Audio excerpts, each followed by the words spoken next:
Hello दोस्तों, welcome back to LR chemistry YouTube channel. Chemistry की रंगीन दुनिया में आपका स्वागत है। केमिस्ट्री के इस चैनल में लेंगे केमिस्ट्री के अमेजिंग से क्वेश्चन आंसर, उनको सॉल्व करने के लिए धमाकेदार ट्रिक्स और साथ साथ कुछ विजुअलाइजेशन के साथ अमेजिंग से फैक्ट्स। तो दोस्तों, जैसे कि आप जानते हैं कि मैंने जो है चैप्टर 9 तक के जो है वीडियो अपलोड कर चुका हूँ और अब जो है अब आपकी केमिस्ट्री एंडिंग पॉइंट तरफ जा रही है। तो चैप्टर 10 अब स्टार्ट कर रहा हूँ। तो चैप्टर 9 में मैंने आपको बता दिया था कि अब जो है पीरियोडिक टेबल स्टार्ट होने वाली है। तो वहां पर हमने हाइड्रोजन स्टार्ट किया था और अब हम बात करेंगे जो सबसे पहला जो किसी भी पीरियड आप जब भी पीरियोडिक टेबल पढ़ेंगे तो सबसे पहले जिस बात की या जिस ब्लॉक की चर्चा होती है वो उस ब्लॉक की अब चर्चा होगी 10th चैप्टर में एस ब्लॉक एलिमेंट्स की। तो आपने जैसे कि आपने देख चुका होगा, आपने 9th चैप्टर तक पूरा बता दिया था और उसके पहले मैंने 3rd चैप्टर में थोड़ी बहुत पीरियोडिक टेबल के बारे में बताया था। अब वहां पे स्पेशली ज्यादा कुछ एलोबरेट करके नहीं बताया था, कोई दिक्कत नहीं। आपने वहां नहीं भी पढ़ा, कोई दिक्कत नहीं। अब आप ये जो चैप्टर्स हैं, कुछ चैप्टर्स, उनके सहारे आप काफी अच्छा पीरियोडिक टेबल के बारे में ज्ञान अर्जित कर लेंगे। तो आइए अब हम चलते हैं नेक्स्ट स्लाइड में। एस ब्लॉक के एलिमेंट्स, उनके सबसे पहले इंट्रोडक्शन, उसके बाद फिर हम आगे की चर्चा जारी करेंगे। हम बात करेंगे एस ब्लॉक के एलिमेंट्स की। तो अब एस ब्लॉक के एलिमेंट्स की चर्चा करने से पहले क्यों ना हम दोबारा से आपको पीरियोडिक टेबल के दर्शन करा दें। तो पीरियोडिक टेबल में आपने कुछ इसी तरीके से पीरियोडिक टेबल जो मैंने बताया था, तो पीरियोडिक टेबल को देख लीजिए, कुछ इस तरीके से दिखती है। तो पीरियोडिक टेबल को आपने देखा जिसमें कि शुरुआत के जो दो खंबे जैसे जो ऊपर से नीचे जाते हुए क्या कहना चाहिए हमें, ग्रुप। तो दो ग्रुप है जिनको ग्रुप 1 और ग्रुप 2, ग्रुप 1 और ग्रुप 2 जो देख रहे हैं आप।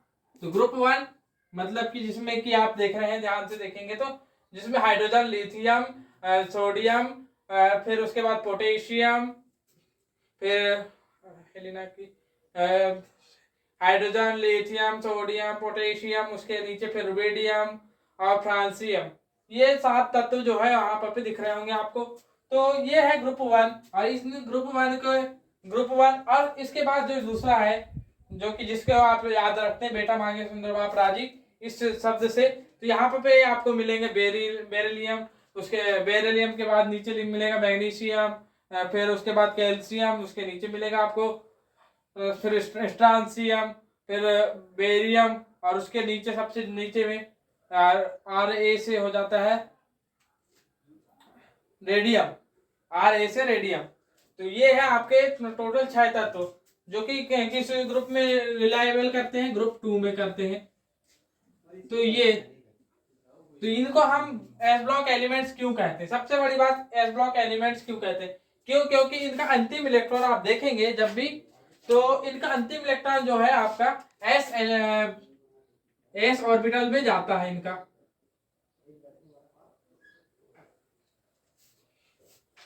एस ऑर्बिटल में कौन जाता है? तो लास्ट एलिमेंट, लास्ट इलेक्ट्रॉन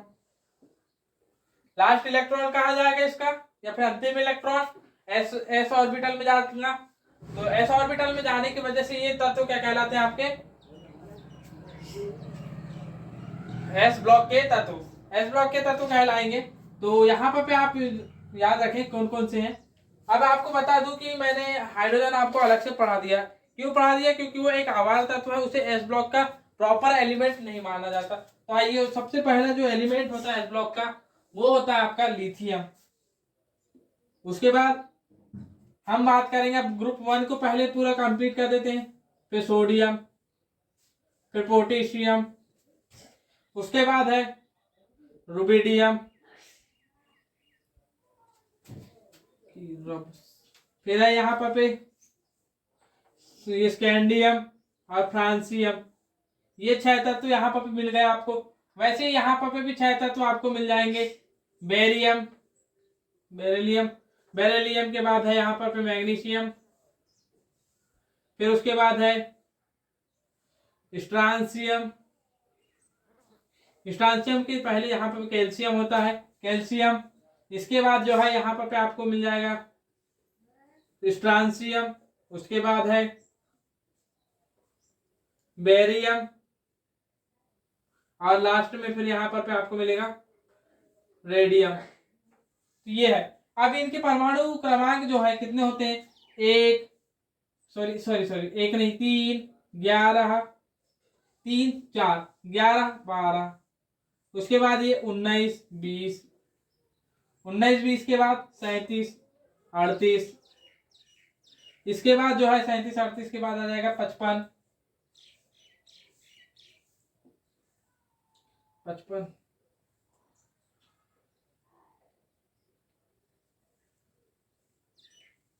56, और उसके बाद फिर जो है आप यहाँ पर 32 जोड़ देंगे तो यहाँ पर 87 मिल जाएगा, और यहाँ 88, इस तरीके से। तो ये रहेंगे आपके पूरे इन तत्वों के परमाणु क्रमांक हैं। ये इस तरीके से इनको याद भी रखेंगे आप। अब मैं परमाणु क्रमांक पहले से क्यों बता दिए ये थोड़ा बाद में बताऊंगा, लेकिन आप इस तरीके से इनको याद रखेंगे। तो जिसमें lithium, sodium, potassium, rubidium, scandium और फ्रांसियम जो है ग्रुप 1 के तत्व हैं, और ग्रुप 2 जो कि है barium, magnesium, calcium, strontium, beryllium और रेडियम। अब यहाँ पर भी दो दिमाग में आ रहा होगा कि यहाँ मैंने दोनों के शब्दों के नाम बिल्कुल सेम सेम लगभग बोला। तो ये है बेरिलियम और ये है बेरियम, BE बेरिलियम और BA बेरियम। ये ध्यान रखेंगे आप, ये बेरिलियम और ये बेरियम, ये सबसे ज्यादा कंफ्यूज करने वाले जो पूरी आवर्त सारणी में आपको ये दोनों आपस में बहुत ज्यादा कंफ्यूज करेंगे आपको, लेकिन इसे ध्यान रखेंगे। एक बार कहीं मैं तो खुद कंफ्यूज नहीं हो रहा हूं।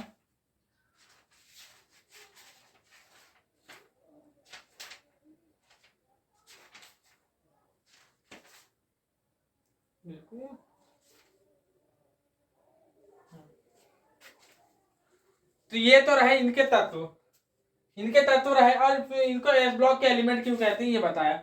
लेकिन अब हम बात करते हैं प्रॉपर ग्रुप 1 की, उसके बाद ग्रुप 2 की भी यही बात कर लेंगे, छोटी मोटी बातें कि उनके कुल मिलाकर के अभी हम ग्रुप 1 व ग्रुप 2 के इलेक्ट्रॉनिक विन्यासों की बात करेंगे। तो आइए अब हम करते हैं इलेक्ट्रॉनिक विन्यास की बात।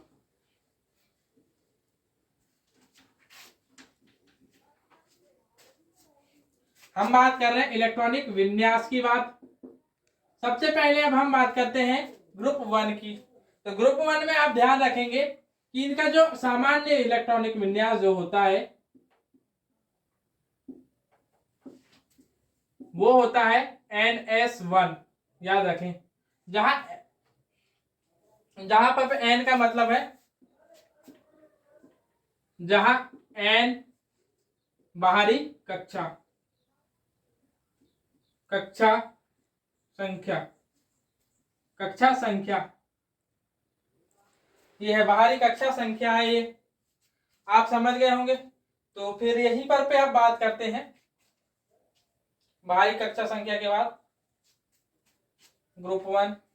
तो यहीं पर पे बात आ जाएगी कि आपका जैसे ही आपने बात की, आपने मान ली लिथियम लिया, लिथियम का कितना हो रहा है आपका 3 है। अब 3 को कैसे बांटेंगे, तो आपको पता है कि जो सबसे पहली कक्षा है उसमें 2 इलेक्ट्रॉन आएंगे और बाहरी कक्षा में 1 इलेक्ट्रॉन बच जाता है। तो इसे जैसे ही आपने किया तो 1s2 2s1 बन गया। इसकी बाहरी कक्षा कौन सी थी, सेकेंड कक्षा थी, तो 2s2 नहीं 2s1 है।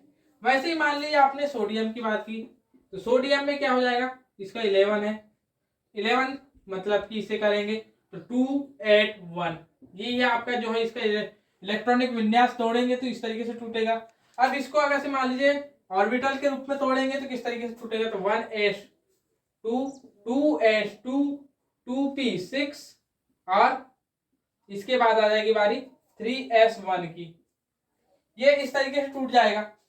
या फिर आपने देखा, मतलब इसकी जो बाहरी कक्षा आप खुद ही देख रहे हैं, ये 3rd नंबर पे था, वैसे 3rd नंबर के कक्षा में आ गया क्या 3s1।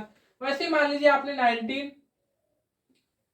19k किया, मतलब पोटेशियम को निकाल रहे हैं आप, तो 2881 2 8 10 10 8 18 18 और 1 19, इस तरीके से जोड़ लेंगे आप।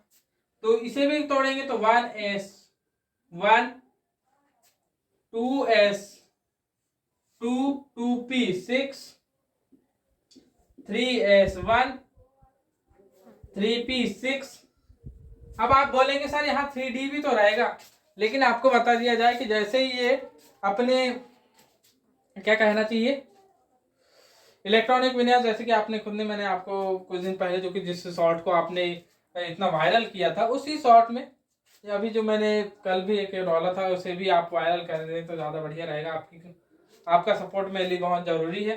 तो उसमें भी आपने देखा होगा कि ये 4S को पहले वो करता है, प्रायोरिटी देता है एज कम्पेयर टू 3D के, तो वहाँ पर 4S 1 हो जाएगा। तो इस तरीके से ये यहाँ पर मैं 4th नंबर की कक्षा में आ रहा था और 4th नंबर के S1 में चले गया।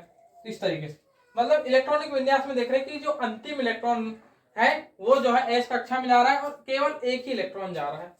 अब जो है इसे अगर से मान लीजिए आपने किसी कक्षा में भरते हुए बनाना चाहे तो मैं आपको सोडियम का बना करके बताता हूं।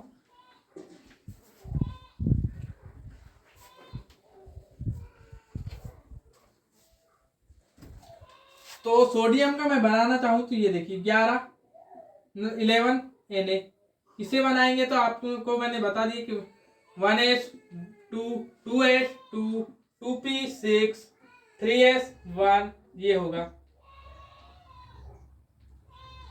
इस तरीके से। तो ये हो गया 1s 1 1s 2 2s 2 2p 6 और 3s, तो 1 2 इस तरीके से। इनको अब आप जो है ना पहले पेयरिंग ना करें, इस तरीके से बाद में पेयरिंग करें और उसके बाद लास्ट इलेक्ट्रॉन कुछ इस तरीके से सिंगल इलेक्ट्रॉन ऐसा जाएगा यहाँ पर पे। और याद रखें एक यहाँ पर पे अंतिम में एक, जब भी आप ग्रुप 1 की बात करेंगे तो एक अयुग्मित इलेक्ट्रॉन शुद्ध परमाणु में याद रखें कि शुद्ध परमाणु जब भी एस ब्लॉक के मैंने, और साथ में एक चीज बताना ही भूल गया कि जो आपके जो पहला ग्रुप है ये कहलाता है आपका क्या, ग्रुप 1 कहलाता है आपका क्षार धातु, क्षार धातुएं ये कहलाती क्षार धातुएं। अब क्षार धातुएं इसलिए कहेंगे ये क्योंकि ये जो है अपने तत्वों में क्षारीयता का गुण, जैसे अपने जो कुछ यौगिक है उनमें क्षारीयता का गुण काफी जल्दी शो कर देते हैं, इस वजह से इन्हें क्षार धातुएं कहते हैं। क्षारीयता के गुण काफी आसानी से शो करने की वजह से इन्हें क्षार धातुएं कहते हैं। अब याद रखें क्षार धातुओं में शुद्ध परमाणु में क्या होता है, एक इलेक्ट्रॉन अयुग्मित होता है, मतलब एक अयुग्मित इलेक्ट्रॉन जरूर होगा। और जैसे ही आप कभी भी याद रखें एक अयुग्मित इलेक्ट्रॉन होगा तो वहां पर आपका ये जो है अनुचुंबकीय हो जाएंगे। क्या हो जाएंगे, ये अनुचुंबकीय परमाणु होंगे। लेकिन याद रखें कि जब भी आयन की बात आएगी, अब आगे चल करके इनके गुणों में देख लेंगे। तो ये रही आपके क्षार धातुओं की कुछ बातें। कुछ इसी तरीके से किसी भी इसमें बनाएंगे तो इलेक्ट्रॉनिक विन्यास इस तरीके से फिल करेंगे। तो मैं आपको एक रुबिडियम और एक आपको क्या कहना चाहिए, एक रुबिडियम का और एक पोटेशियम का, ये दो जो है आपके होमवर्क में रहेंगे। इनके इलेक्ट्रॉनिक विन्यास फिलअप करके आपको बताना है। नेक्स्ट स्लाइड में हम आते हैं, सॉरी नेक्स्ट स्लाइड में नहीं, इसी स्लाइड में हम बात करते हैं ग्रुप 2 की।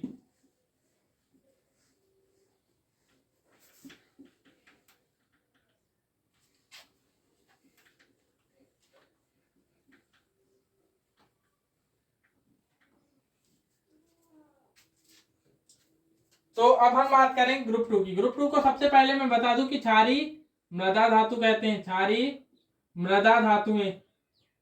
सबसे पहले तो इनको धातुएं क्यों कह रहे हैं, क्योंकि ये काफी आसानी से, मैंने आपको बताया नहीं आपको क्षार धातुओं में। अब इनके लास्ट इलेक्ट्रॉन में क्या है, मुझे ग्रुप 2 में बताने से पहले मैं जो है ग्रुप 1 का ही जो है काफी सारी चीजें बता देता हूं, उसके बाद फिर जो है ग्रुप 2 में चलेंगे अपन। तो ग्रुप 1 में ही चलते हैं। तो ग्रुप 1 में जो है क्या देखे अभी तक आपने, इनका इलेक्ट्रॉनिक विन्यास देखा, लेकिन जैसे ही आपने देखा इलेक्ट्रॉनिक विन्यास तो आपने देखा एक चीज कि इनके जो बाहरी कक्षा है, यहाँ आंतरिक कक्षा तक जो भी है, और बाहरी कक्षा जो होती है, यहाँ पर इनका नाभिक है, सॉरी ये सूर्य कहाँ बना रहा हूं मैं, ये पॉजिटिव चार्ज के साथ नाभिक है। तो इसके बाहरी कक्षा में एक इलेक्ट्रॉन, मात्र केवल एक इलेक्ट्रॉन होगा जो कि इसके आसपास घूमेगा। अब आसपास घूम रहा है, तो अब ये आसपास घूम रहा है, तो यहाँ पर एक चीज तो आपने देखा कि बाकियों की तुलना में ये थोड़े जो है लूजली बॉन्डेड होंगे। अब लूजली बॉन्डेड होंगे तो आसानी से जो है इलेक्ट्रॉन निकल जाएंगे, निकालेंगे हम तो आसानी से निकल जाएंगे। और यहाँ पर इलेक्ट्रॉन देना चाहेंगे हम तो, और एक चीज यहाँ पर अष्टक नियम की बात भी आती है यहाँ पर तो अष्टक नियम की बात अपन करेंगे तो अष्टक नियम के हिसाब से यहाँ 7 इलेक्ट्रॉन देना पड़ेगा। एक तो 7 इलेक्ट्रॉन देना या फिर 1 इलेक्ट्रॉन निकालना पड़ेगा। तो आप खुद ही सोचिए क्या आसान होगा। यहाँ पर 1 इलेक्ट्रॉन निकालना ज्यादा आसान होगा, और जब 1 इलेक्ट्रॉन निकाल रहे हैं तो मतलब ये 1 इलेक्ट्रॉन त्यागेगा, 1 इलेक्ट्रॉन त्यागेगा, और 1 इलेक्ट्रॉन त्याग रहा है मतलब, और खास यानी इलेक्ट्रॉन त्याग रहा है, और इलेक्ट्रॉन कौन त्यागते हैं, धातुएं त्यागती हैं, यही बात, इसलिए ये क्या हो जाते हैं, धातु, पहली चीज। उसके बाद यहाँ पर जब K+, अब मान लीजिए ये आपका K+ है मतलब पोटेशियम का आयन है, पोटेशियम आयन। तो अब यहाँ पर आपको 2 आयन दिए हो, एक तो H+ दिया हो और एक OH- दिया हो, तो ये ऑब्वियस सी बात है कि यहाँ पर ये OH- से अभिक्रिया करना पसंद करेंगे एज कम्पेयर टू H+। तो ये भी एक कारण है कि इन्हें हम क्या कह देते हैं, क्षार। तो ये क्षार भी है और धातुएं भी है, इस वजह से इनको क्या कहते हैं हम, क्षार धातुएं। इनके यौगिक क्षारीय होते हैं, इस वजह से इनको क्षार धातुएं कहते हैं। 2 चीजें हो गई।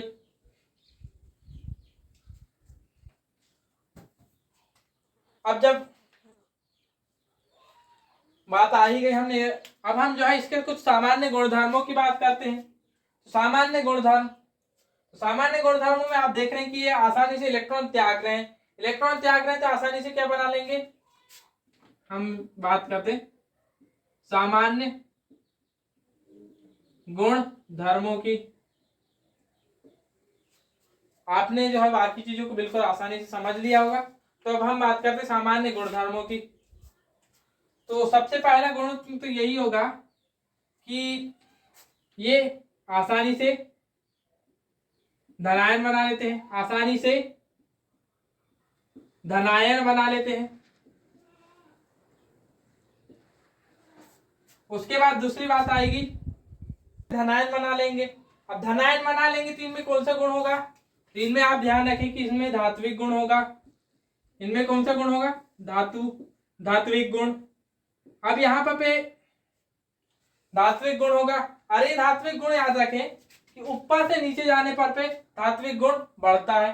अब यहाँ पर सामान्य गुणधर्मों में भी ध्यान रखें कि आसानी से जो धनायन बनाने की प्रवृत्ति है वो, अब याद रखें जितनी ज्यादा जैसे जैसे इनका ये इनके जो इलेक्ट्रॉन है नाभिक से जितने ज्यादा दूर होते जाएंगे, नाभिक से जितने ज्यादा दूर होते जाएंगे उतना ही ज्यादा इनका क्या कहना चाहिए हमें, अरे याद रखें जो ये गुणधर्म है सामान्य गुणधर्म, ये पीरियड आपका जो क्या कहना चाहिए ग्रुप ऊपर से नीचे जाने पर पे ही पता करते हैं। ग्रुप में जब भी आप जो है इन गुणधर्मों की बात करते हैं तो ऊपर से नीचे जाने पर ही बात करते हैं। कभी भी ग्रुप जो आपके ग्रुप होता है उसमें ऊपर से नीचे जाने पर ही बात करते हैं, तो ये ध्यान रखेंगे। तो ये गुणधर्म जो है ऊपर से नीचे जाने पर पे धनायन आसानी से बनने लग जाती है, इस वजह से धात्विक गुण भी यानी धात्विक क्षमता भी अधिक होते जाती है, ऊपर से नीचे जाने पर धात्विक क्षमता अधिक होने लग जाती है। फिर तीसरा कि आकार बढ़ने लग जाता है, आकार बढ़ेगा। सबसे पहले मैं ये तीसरे को ही ज्यादा अच्छे से बता देता हूँ, उसके बाद ही दूसरा, पहला और उसके बाद दूसरा, इसको दोबारा से समझा दूंगा। अब यहाँ पर रिटर्न आते हैं हम अपने डायग्राम में। ये मान लीजिए आपका हाइड्रोजन था, हम नहीं है इसका तत्व में मानते हैं, लेकिन फिर भी हम बात करेंगे ना हाइड्रोजन की। हाइड्रोजन कितने पास में है, इसका इलेक्ट्रॉन यही है। लेकिन जैसे ही हम लिथियम पर जाएंगे तो लिथियम के लिए तो पहले से ही यहाँ पर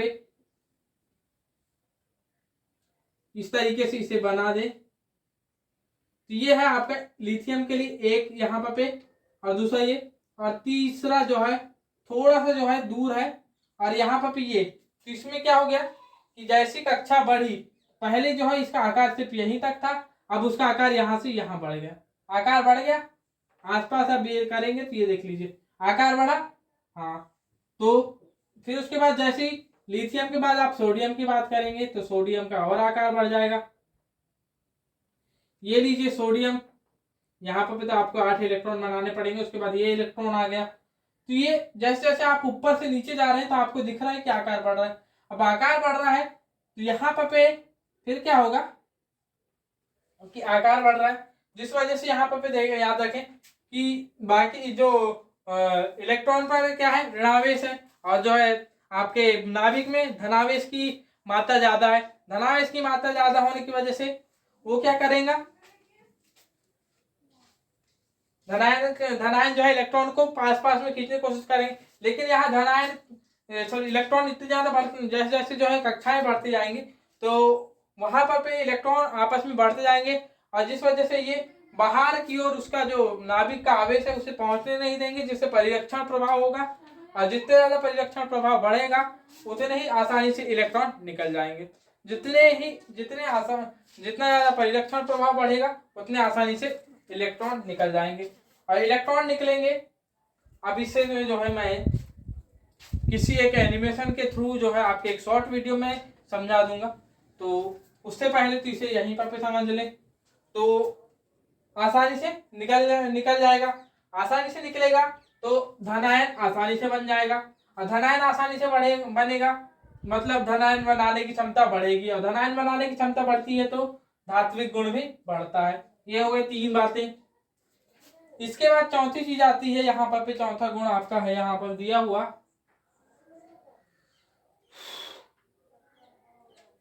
परमाणु आयनन एंथैल्पी। हाँ जी हाँ, आयनन एंथैल्पी के बारे में आपने सुना होगा। आयनन एंथैल्पी मतलब कि आपके इलेक्ट्रॉन निकालने के लिए दी गई ऊर्जा। तो आप खुद ही देखें कि जैसे जैसे आकार बढ़ रहा है तो इलेक्ट्रॉन निकालने में आसानी जा रही है, इलेक्ट्रॉन निकालने में आसानी हो रही है, तो आयनन एंथैल्पी घटेगी। मैं यहाँ पर बढ़ने वाले को ऊपर तीर के निशान से बता देता हूं, और जो घटेंगी ऊपर से नीचे जाने पर ये घटेगा, इस वजह से इसको नीचे के तीर के निशान से बता दे रहा हूं। तो ऊपर से नीचे क्या होगा कि मान लीजिए आपने यहाँ पर इसको, जब आप हाइड्रोजन में इलेक्ट्रॉन निकालने जाते हैं तो वहां पर आपको लगती है एनर्जी -1.36 इलेक्ट्रॉन वोल्ट। लेकिन जैसे ही आप जो है लिथियम में आएंगे तो वहां पर आपको लगेगी 0.34 इलेक्ट्रॉन वोल्ट।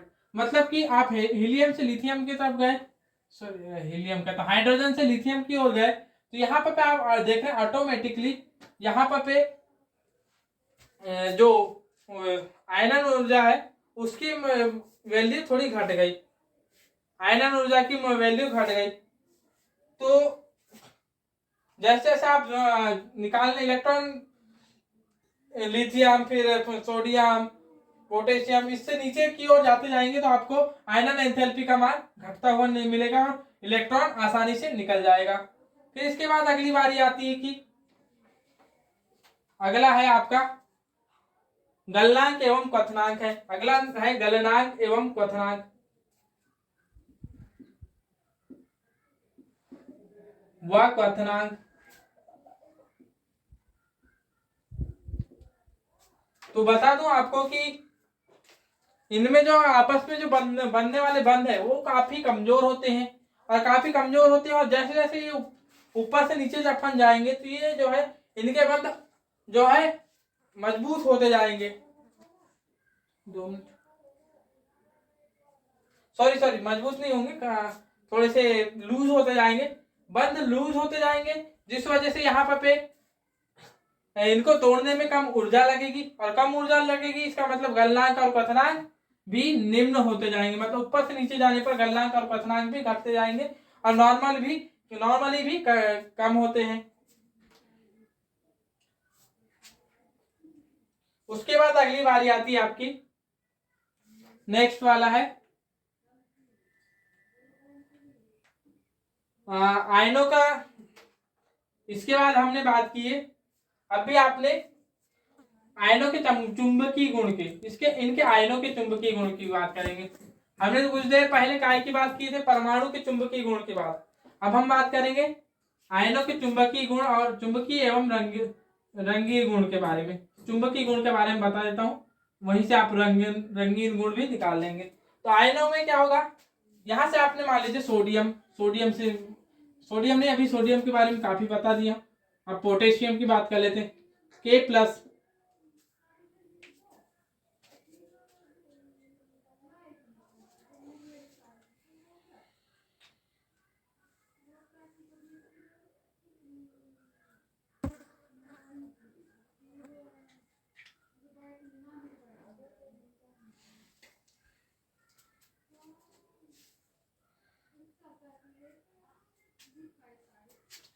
K+ में 19 इलेक्ट्रॉन, पहले से एक इलेक्ट्रॉन निकल गया, तो कितने इलेक्ट्रॉन बचे, 18। और 18 बचे मतलब कि ये कहीं ना कहीं आर्गन के जैसे संरचना बना लेगा, और आर्गन की तरह संरचना बना लेगा, तो इसमें सभी इलेक्ट्रॉन कैसे हो जाएंगे, सभी इलेक्ट्रॉन युग्मित हो जाएंगे, सभी इलेक्ट्रॉन युग्मित। और जब भी सभी इलेक्ट्रॉन युग्मित होते हैं तो ये प्रतिचुंबकीय हो जाते। तो मतलब कि इसका मतलब ये समझ लीजिए कि आपके जितने भी ग्रुप 1 के तत्व हैं, वो जब भी आयन बनाएंगे तो प्रतिचुंबकीय आयन बनाएंगे, और साथ ही साथ रंगहीन आयन बनाएंगे। रंगहीन व प्रतिचुंबकीय आयन बनाते हैं, रंगहीन और प्रतिचुंबकीय आयन, ध्यान रखते जाए। इसके बाद अगली बारी आती है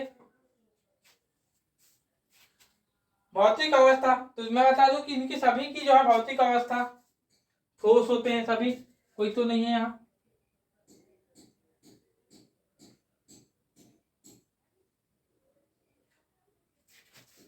और साथ ही साथ बता दूं ये मुलायम ठोस होते हैं, मुलायम ठोस होते हैं, जिन्हें चाकू से आसानी से काटा जा सकता है, इन्हें चाकू से आसानी से काटा जा सकता है।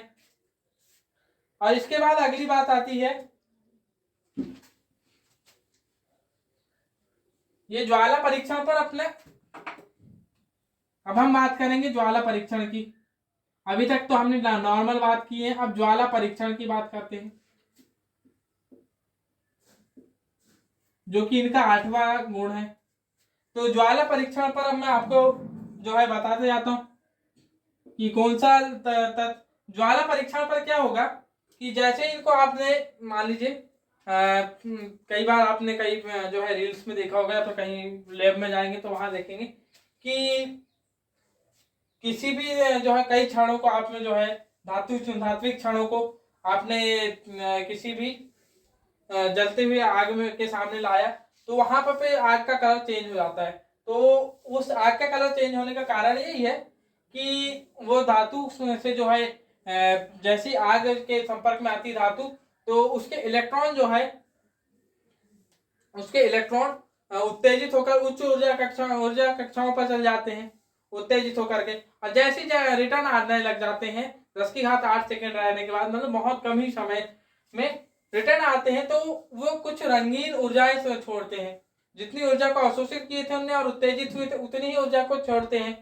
तो उस ऊर्जा को छोड़ने की वजह से वो कुछ कलर जो है अपने आंखों पर इफेक्ट डालता है, उसका कुछ कलर इफेक्ट डालता है, तो जिस वजह से हमें ज्वाला परीक्षण देखने को मिलता है। इसी क्रिया को हम कहते हैं ज्वाला परीक्षण, जिस वजह से हमें कुछ रंगीन जो है रंगीन कलर की आग देखने को मिलती है। जैसे कि आप देखेंगे लिथियम, मैं लिख लेता हूं, लिथियम गहरा लाल, लिथियम के इलेक्ट्रॉन उठ करके अगर उत्तेजित होगा और नीचे वापस आएगा तो गहरा लाल कलर का ज्वाला परीक्षण देगा। उसके बाद सोडियम में तो ध्यान रखें, ये तो सबसे ज्यादा ध्यान रखने वाला तत्व है जिसका पीला होता है। उसके बाद जो है पोटेशियम हल्का बैगनी, पोटेशियम का हल्का बैगनी। उसके बाद बारी आती है, अब नीला साइड में जा रहा है अपन। इसके बाद है पोटेशियम रुबिडियम, गहरा बैगनी। और उसके बाद नीला कलर से मिल जाएगा आपको सीजियम। सीजियम नीला कलर, मैंने बोला था, मैंने बिना देखे भी कि नीले कलर तक हम जा रहे हैं। तो ऊपर से नीचे जाने पर हमें लाल से नीले की ओर हम जा रहे हैं। ऊपर से नीचे जाने पर फिर लाल से नीले की तरफ बढ़ते हुए जाते हैं। तो ये इसका क्रम याद रखेंगे। तो ये तो रही बात। अब बात करेंगे आपकी सर यहाँ पे जो फ्रांसियम, उसकी बात क्यों नहीं की, क्योंकि वह एक जो है आपका क्या कहना चाहिए, रेडियोधर्मी तत्व है। और रेडियोधर्मी तत्व जो है ज्वाला परीक्षण नहीं देते हैं। और उसके बाद हम बात करेंगे कुछ, अब ये तो वही रही बात ग्रुप 1 की। तो इसी के साथ जो है इस वीडियो को यहीं समाप्त करते हैं। बाकी गुणों के बारे में कल बात करेंगे। जय हिंद, जय श्री राम।